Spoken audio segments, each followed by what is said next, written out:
तो तीसरा नंबर क्या रहेगा संख्या 0.003232। अच्छा अब इसमें देखिए 3 2 ये 32 रिपीट हो रहा है, ठीक है, दो संख्या रिपीट हो रहा है। तो सबसे पहला चीज़ कि ये जो जीरो है इस जीरो को हम पहले इधर बुलाते हैं क्योंकि जीरो तो रिपीट नहीं हो रहा है और ये दशमलव को इधर भी है, ठीक। तो पहला काम है कि इस दशमलव को इधर पीछे भेजेंगे ताकि जीरो इधर अपना चला है, ठीक है। तो चलिए, तो दो इसमें जीरो है ना, दो अंक है ना, एक और दो, दो अंक हैं। तो सबसे पहले 100 से गुणा करेंगे ताकि ये वाला अंक इस दशमलव के इधर आ जाए क्योंकि ये जीरो रिपीट नहीं हो रहा है, केवल 2 बार गया है उसके बाद से ये रुक गया है। ये 32 आपका अनंत तक रिपीट हो रहा है। तो इसको ऐसे लिखेंगे, तो लिखेंगे हल, और इसमें क्या करेंगे कि जीरो इसको डायरेक्ट मान ही लेते हैं, लिखेंगे कि माना x बराबर में क्या है 0.0032 और ये 3 2 और ये अनंत तक जा रहा है। तो पहले इसको हम इधर भेजेंगे तो इसके लिए क्या करना पड़ेगा 100 से दोनों तरफ गुणा, 100 से दोनों तरफ गुणा। तो चलिए इधर हो जाएगा ये 100x बराबर में, अब ये दशमलव यहाँ चला जाएगा, ठीक है। गुणा में ये गुणा में दशमलव पीछे भागता है और भाग में दशमलव आगे भागता है। तो ये हो जाएगा 0.3232 और ये आपका अनंत तक जा रहा है, ठीक।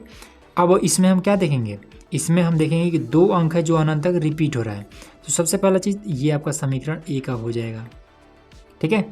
दशमलव के बाद से जो रिपीट करे वही वाला संख्या है। तो ये ऐसा अगर प्रश्न आता है तो बस आपको यही ध्यान रखना है कि सबसे पहले क्या करना है कि दशमलव के बाद देखेंगे कि कौन सा संख्या जो रिपीट हो रहा है और जो बाकी वैसे ही पड़े हुए हैं उसको हम पहले दशमलव के इधर लाएंगे, उसके बाद से आगे हल करेंगे, ठीक है। अब देखेंगे यहाँ से कि कितना संख्या रिपीट हो रहा है। तो ये दो संख्या है 32 32, यही आपका रिपीट हुए जा रहा है, ठीक है। एक और दो, दो अंक है जो रिपीट हो रहा है।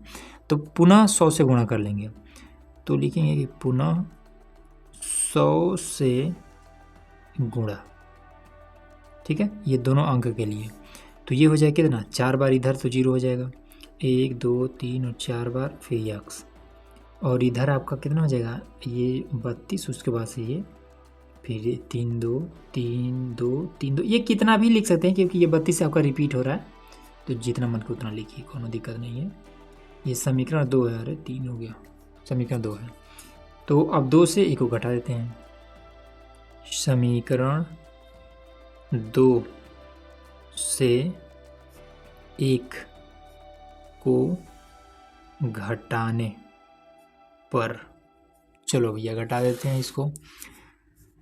तो सबसे पहले ये क्या है 10,000 है, तो लिखेंगे 10,000 x बराबर में ये आपको हो जाएगा 32.3232 और ये आपका खत्म। फिर समीकरण 1, इसमें है आपका ये 100x बराबर में 0.323232, ये आपका है अनंत तक जा रहा है। तो ये अनंत से अनंत वाला तो आपका ख़त्म हो जाएगा, जीरो इसमें से घटेगा तो कितना हो जाएगा ये आपका 32 से रह जाएगा। अब इसमें से 10,000 में से 100 घटेगा तो कितना हो जाएगा 9,900 x। अब इसको इधर भेज देंगे तो x बराबर में, हाँ दिख रहा है ना, ठीक है। तो ये हो जाएगा 32, जब ये 99 और 00 इसको इधर बुलाएंगे तो भाग में आ जाएगा, तो 99 और 00 ये।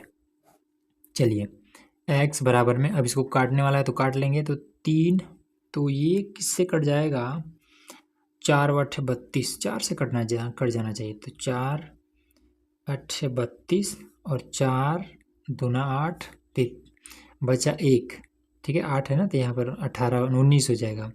तो 4 3 12, 4 चौका 16, 4 चौका 16, 4 5 20, 16 ही हो जाएगा, 4 चौका 16। तो बचा आपका कितना 3, 4 7 28, बचा आपका 2, 4 5 20, बस ये आपका फाइनल आंसर आ जाएगा, ठीक है। ये P/Q के रूप में हो गया।